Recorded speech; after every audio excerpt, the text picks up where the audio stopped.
All right. Woo! It's been a nasty couple weeks. You can see behind me, man. We are just getting pounded with the snow. Few updates. We're going to talk about coyote hunting. And yeah, got the ears completely lowered. Way lowered. Nothing on the back. I don't like it. I'd rather have my long hair back, but it'll grow back. Let's talk about I want to talk about coyote hunting today. Um, Coyote hunting isn't for everybody in the sense that how you hear people do it. But I'm going to tell you how we do it and why it is so much fun. Um, if you know me, you know I love coyote hunting, probably more than I do deer hunting. And I'm going to tell you why. Oh boy, last couple weeks, man, it has been a white knuckle ride into the office. My hands have been on the 9 and 3 position the whole time. It's been crazy. All right, let's just get into it. I feel a storm coming. I feel a storm coming. This time we're not running. Are we gonna make it out alive? Gonna make it out alive. I feel a storm coming. All right, so the state of Michigan has had a coyote problem for many, many, many years. Um, a few years back, I think it was 3 years back, they opened the season 24/7 all year. It was that bad. A normal season, and the only time people would really hunt them would be January, February. After deer season. Um, then the state the state came in and says, "Hey, yeah, we got a problem. Hunt them all year. Do what you want." And then, like a year or two later, they're like, the animal rights activists are all up in arms about this. Don't know why. Anyway, they were like, "We can't hunt them during the birthing season." If that's not the stupidest thing I ever heard, if we have a problem with coyotes, which we have a major problem with coyotes, and you know about it, why are you closing the season during the birthing season? Wouldn't that drop the numbers of coyotes? I think so. I think so. It is absolutely ridiculous. Well, um, over the last week or two, they had opened the season again to all year. Great. I mean, I loved it, but the only time I really do hunt coyotes is if we can get in the woods. It's January, February, March, maybe a little April.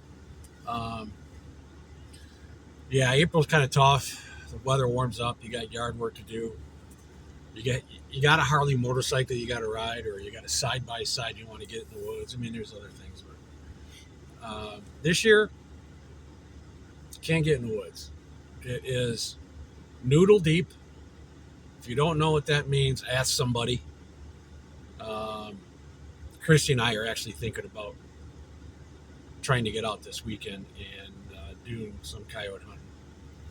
And well, I got 6 cameras that I want to check. I have cameras out on deer trails, and the reason why I do this is um, I really like to know where the winter feeding is. And they when the snow gets as deep as it is, they generally hang to certain trails, and it's an easy way to find sheds. You just hop on these trails and walk, and yeah, you find sheds. Not this time of year. It's most likely end of February into March when the snow starts to melt, but that's generally the time. But as I look at the snow around me now, it's April, May. So generally, the times that most guys that go out and coyote hunt, um, they go out at night. Not this old man. I'm not trudging through all this snow to go shoot a coyote 10, 11, midnight. No, it ain't gonna happen. How we generally do it is uh, we all pretty much just meet at my house here about 6:30, have a cup of coffee, decide what swamps we're gonna hit, um, and this is in the morning. I know this sounds funny, but just it's not. Is it productive? Yeah, yeah, it's pretty productive. Um, we will decide on where we want to go. And then our first set is usually as the sun's coming up. We usually get about 4 sets in. 3 or 4 guys is enough. We'll go out and call, and it's a lot of fun when a coyote comes blazing through and you all miss. It's and you just kind of look at each other like, dude, what are you shooting at? And he looks back at you, and you're like, what are you shooting at? I mean, it's a lot of fun. It really is. And I'll tell you this: if any of you guys live close to me and you want to get out, contact me, man. I'll take it. It is a lot of fun. We don't go out at night. We go out in the morning. We'll hunt till 11 o'clock noon, and that's about it.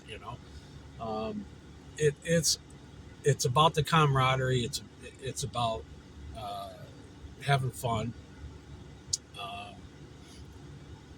there's really this is probably if you have a friend that can't sit still for during deer hunting, he can only sit for like 10 minutes and he's up walking around. But if that person loves being outdoors, this is the type of hunting that you got to get him into. If you're the type of person that can't sit still, this is the type of hunting that you really want to get into. Okay, I'm on the road. I'm going to try and navigate these roads because they're snow covered and ice, and we had a few more inches last night. Man, but this brutal cold. Holy smokes, man. Whew, 2 weeks. It's about to end this weekend. It's supposed to be in the 20s. Break out the leopard print G-string. Yeah. Hell no. You don't want to see me in that. Anyway. So as far as why I like coyote hunting so much is you're not sitting in one spot. We usually go in, we'll sit and call for half hour, 45 minutes. Then we'll just kind of, nothing happens. We pack up and go to another spot. If we do call something in, it's crazy for 10 seconds. It's awesome. Everybody's throwing lead. Nobody's hitting anything. But normally we use a 12 gauge. We don't go out there with I do own a 22 250, but our land around here does not constitute that. It's thick. We get down in these swamps, and when you initially see the coyote, he's probably 30 yards from you, and then all of a sudden you're just throwing lead.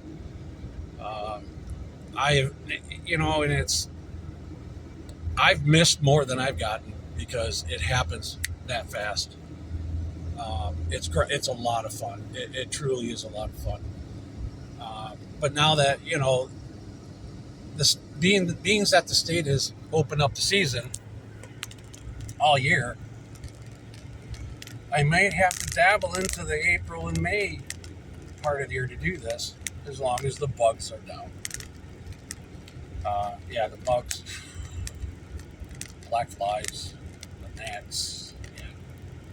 Yeah. It's a truly great time. I do think that this is a positive for the state. I think we do lose a lot of fawns because of the coyotes. I'm not saying they take down 10, 15 each year. I do believe it does dent the population. There is some sort of um, uh, come on, turn.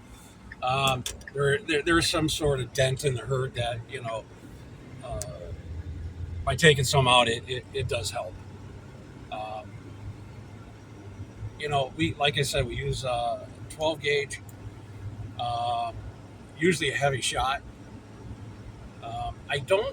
I don't think in Michigan we're allowed to use buckshot or slug. I can't remember which one we're not allowed to use. Um, I have in the past before I found out about that, and I honestly, I mean, ever since then, I've always played by the rules, but I'm also missing a lot more. I'm also missing a lot more, but that's part of the game. It's fun. Um, Getting new people into it. Like I said, if you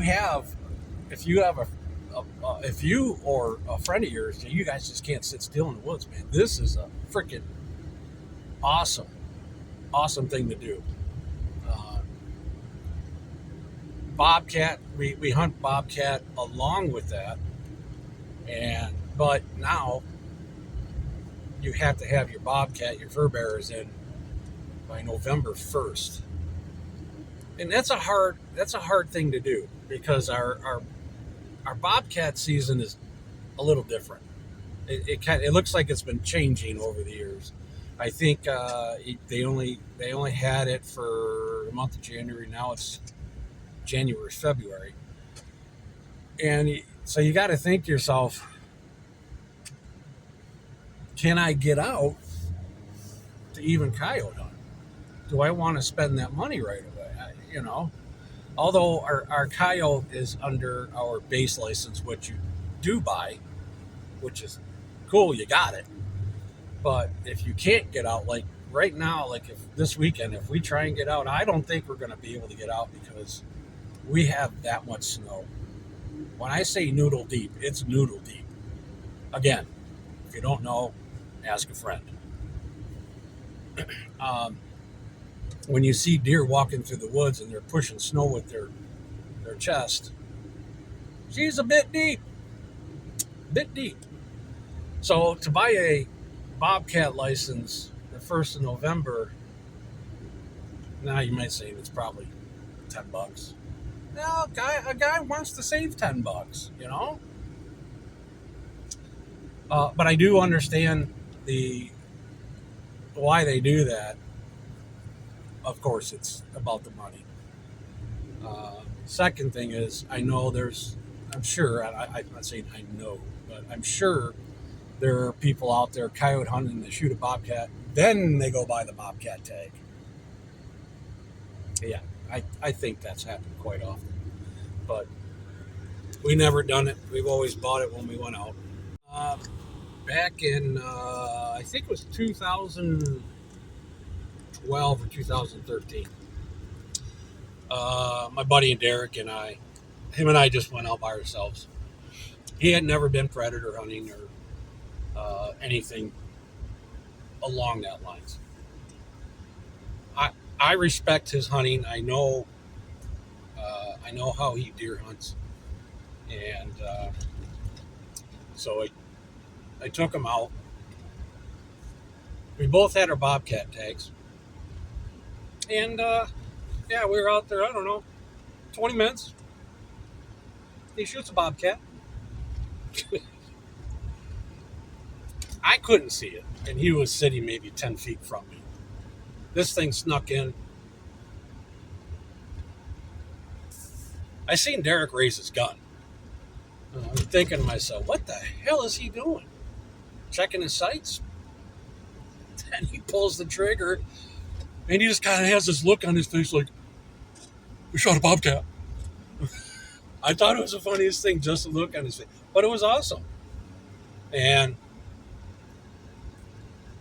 up until that time, and I worked with him, and we're in the office, and he's this is the next day. He goes, "Do you know how many man hours it takes to call in and shoot a bobcat?"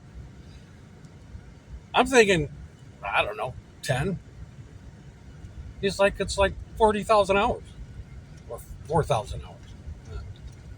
He goes, did in 20 minutes. I'm thinking to myself, I've never shot a bobcat in my life, and I've been doing this a long time. I see them, but yeah, they're pretty hard to shoot when you're calling them in.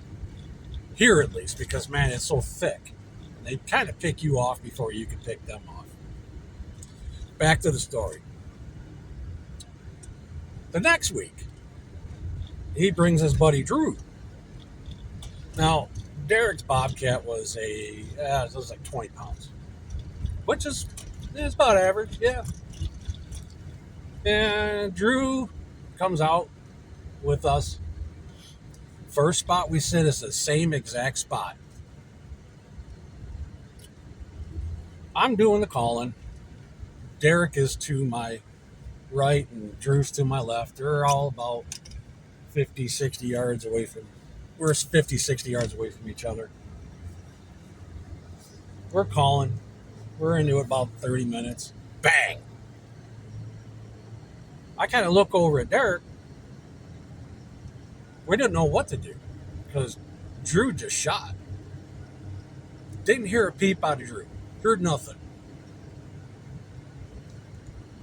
And I kind of look over at Derek and I just kind of shrug my shoulders like, what do we do? Maybe he missed.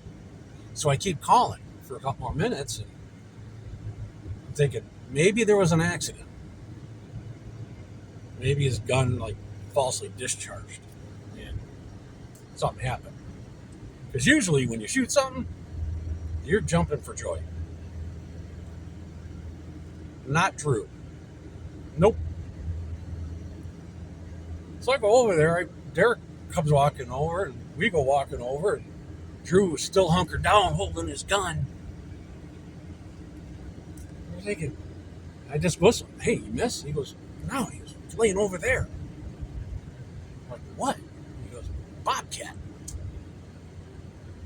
I'm like, shut up. So he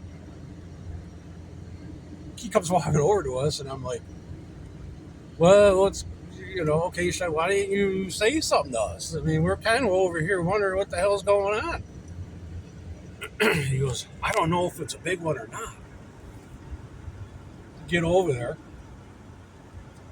It's the biggest bobcat I've ever freaking seen.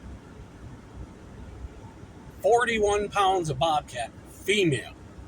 She was huge. Huge. I'm like, congratulations, but man, you got to let us know what's going on. He goes, oh, no, there was coyotes over there too. He goes, I wanted to shoot a coyote too. What up, dude? So, but that day, that was our first set. Our second set,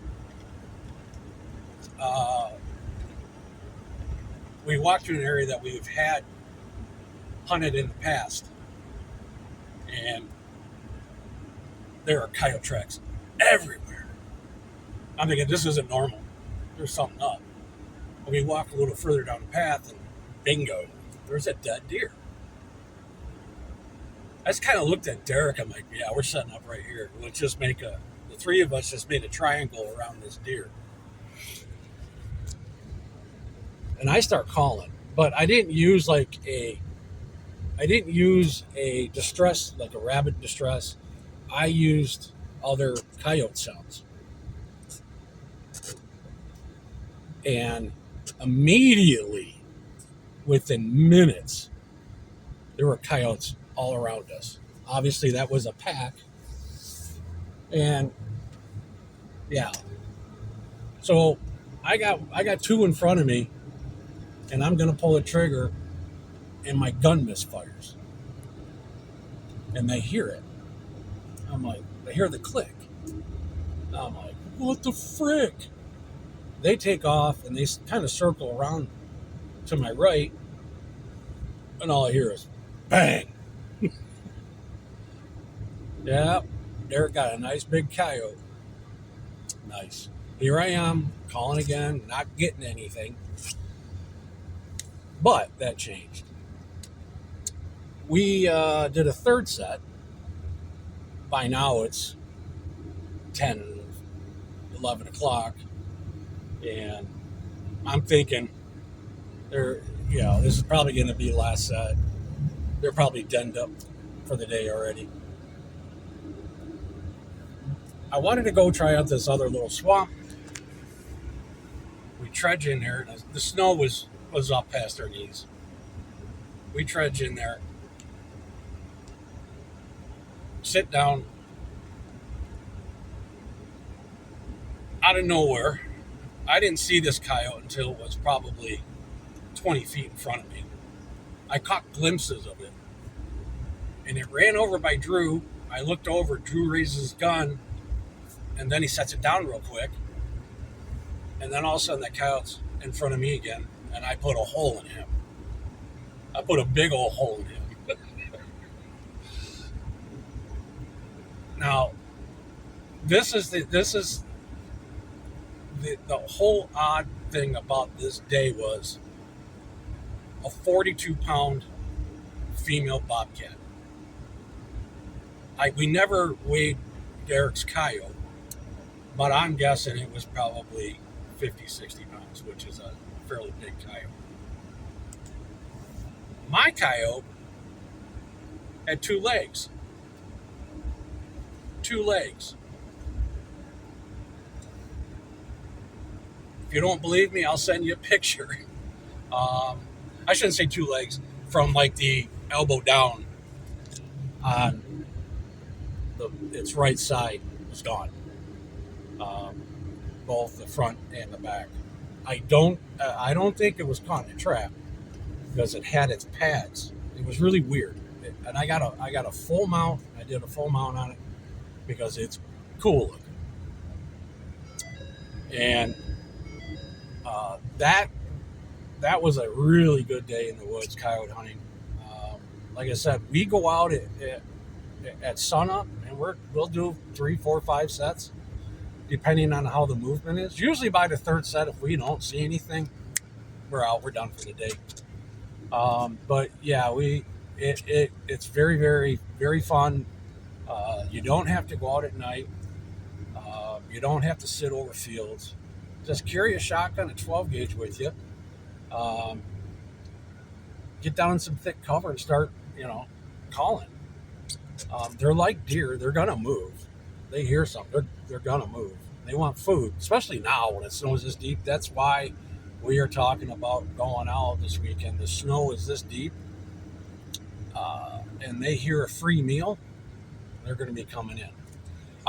Usually, when the snow is, if we only got a couple inches of snow, I'm not using distress calls. I am more using the mating calls and coyote sounds. When the snow is like, you only got 1 or 2 inches, they're eating. They're eating good. I mean, there's squirrels and snowshoes and all kinds of stuff that they can eat. They'll get after now, but the snow's this deep, it ain't that easy. So it should be a pretty good set this weekend. Anywho, yeah. So Michigan open season on coyotes, 365, 24/7. Check your load, check your shot loads. I can't remember if it's a slug you can't use or a bug shot you can't use. I've been meaning to look that up again. But I prefer to use a slug, to be quite honest with you. Yeah, so get out, man, and enjoy the outdoors. Coyote is a ton of fun to hunt. It is absolute blast when you go out with 3 or 4 guys. Hey, like and subscribe, guys. I'd appreciate it. I don't know what we're going to talk about next week. I haven't done it in a couple weeks because the roads suck. Right now, I'm traveling down a main road and I'm only doing 35 miles an hour. So, hey, have a great week, guys. Thanks for watching. We'll see you later.